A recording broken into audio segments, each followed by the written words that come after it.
રાજકોટ જિલ્લાના ધોરાજીમાં મગફળીના ટેકાના ભાવે ખરીદી કેન્દ્ર આજે બંધ. અસંખ્ય ખેડૂતો હેરાન પરેશાન. રાજકોટ જિલ્લાના ધોરાજીના અતુલ સોલવન્ટ કેન્દ્રમાં મગફળીના ટેકાના ભાવે ખરીદી કેન્દ્રમાં ખેડૂતોને મગફળી લેવામાં આવી. ધોરાજીના જામકંડોળા રોડ પર આવેલ વેરહાઉસમાં અધિકારીઓ દ્વારા 5 જેટલા ટ્રક મગફળીની ગાડીઓ રિજેક્ટ કરવામાં આવી.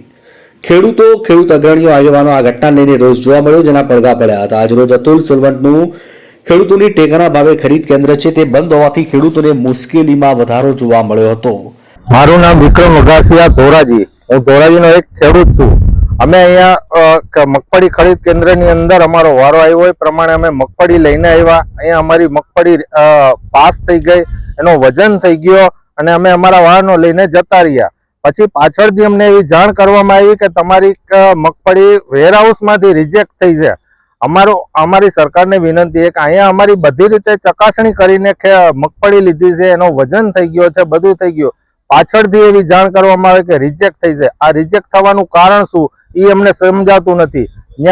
તો અમને એવી જાણ કરે છે કે વેરહાઉસમાંથી રિજેક્ટ થઈ છે. હવે વેરહાઉસના અધિકારીઓ કે જે કાંઈ હોય એ કઈ રીતે રિજેક્ટ કરી એ પણ અમને જાણ નથી.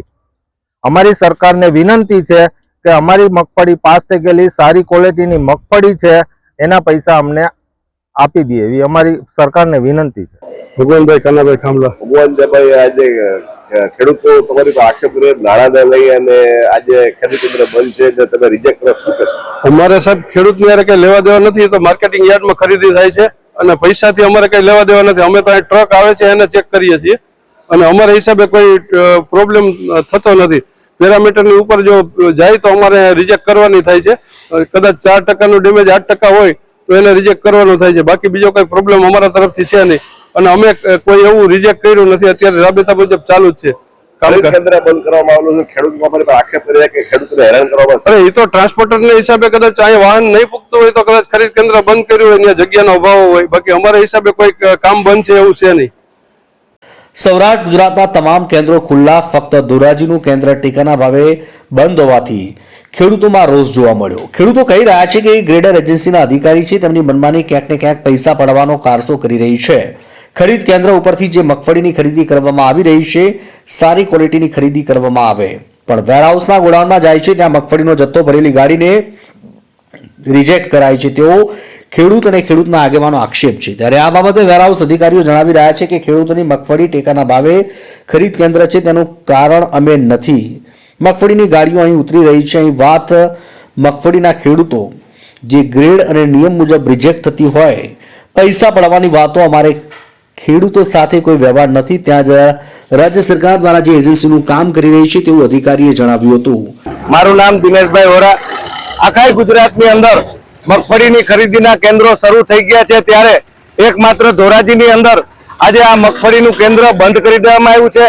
તેમાં ગ્રેડર એજન્સી છે એમના અધિકારીઓની મનમાનીને કારણે આજે ખરીદીનું કેન્દ્ર બંધ કરવામાં આવ્યું છે. ખેડૂતોનો માલ છે એ જે ખરીદ કર્યા બાદ સારી ક્વોલિટીનો જે માલ છે ખરીદ કરી અને ગોડાઉન સુધી જાય છે, ત્યારે આ ગ્રેડર એજન્સીના અધિકારીઓ વિના કારણે માલ રિજેક્ટ કરી દેવામાં આવે છે. અને ક્યાંક ને ક્યાંક એવું લાગી રહ્યું છે કે આ અધિકારીઓ પૈસા પડાવવાનો કારસો કરી રહ્યા હોય તેવું લાગી રહ્યું છે. ખેડૂતો આજે કેન્દ્ર બંધ થવાને કારણે ખૂબ જ મુશ્કેલીનો સામનો કરી રહ્યા છે. એક તરફથી રવિ પાકના વાવેતરનું કામ ચાલુ છે, ત્યારે બીજી તરફ આ માલ પહોંચાડવાનું કામ હોય, ખેડૂતો ખૂબ જ મુશ્કેલીનો સામનો કરી રહ્યા છે. અમારી માગણી છે કે ખેડૂતોનો જે સારી ક્વોલિટીનો માલ ખરીદાય અને ગોડાઉન સુધી પહોંચે છે એ માલને રિજેક્ટ કરવામાં ના આવે અને અધિકારીઓ સામે કાર્યવાહી કરવામાં આવે. હાલ ખેડૂત મંડળી અને મંડળી મગફળીના ટેકાના ભાવે ખરીદી કેન્દ્ર વેરહાઉસ અધિકારી આમને સામને જોવા મળ્યા. ત્યારે હવે જોવાનું એ રહ્યું કે ખેડૂતોએ કરવામાં આવેલ આક્ષેપ કે પછી વેરહાઉસ અધિકારીએ તો યોગ્ય તપાસ કરવામાં આવે, ત્યારબાદ સાચી હકીકતની ખબર પડશે. હાલ ખેડૂતો મગફળી કેન્દ્ર બંધ હોવાથી ખેડૂતોને મુશ્કેલીમાં વધારો જોવા મળી રહ્યો છે. ધોરાજીથી અલ્પેશ ત્રિવેદીનો રિપોર્ટ.